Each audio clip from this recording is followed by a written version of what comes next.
toujours plus de drones russes s'abattent sur les villes ukrainiennes. 728 en une seule attaque, le 9 juillet 2025. Derrière cette escalade, les drones Shahed.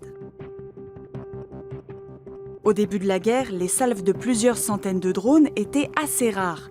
Mais depuis mai 2025, il y en a en moyenne une par semaine. Qu'est-ce qui explique cette augmentation ? C'est tout simplement parce que la Russie en a les moyens. Depuis 2022, elle cherche à augmenter ses moyens de production parce qu'elle sait bien que le conflit durera. On sait que la Russie en produisait 34 par semaine à l'été 2022. Et aujourd'hui, on serait sur plusieurs centaines par semaine. Смотрите на размах этого производства. Огромные светлые цеха, в которых можно заблудиться. Car le Shahed a un atout non négligeable. Il ne coûte pas cher.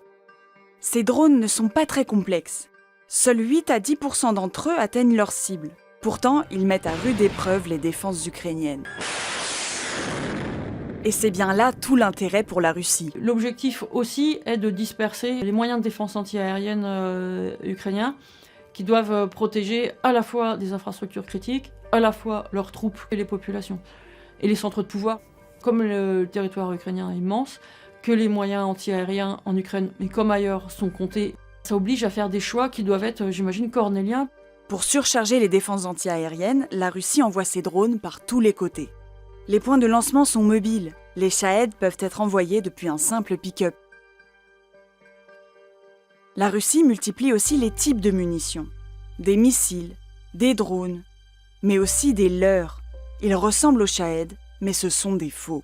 Les munitions antiaériennes sont des munitions qui sont très chères, mais quand vous avez des Shahed en face, ou pire, des leurres, dans ce cas-là, c'est le leurre qui a détruit le missile, c'est pas le missile qui a détruit le leurre. Et la Russie compte aussi sur ce différentiel financier pour épuiser l'Ukraine et ses soutiens. Vous pouvez retrouver le dernier épisode de la série Tactique sur les drones Shahed sur notre chaîne YouTube et sur lemonde.fr.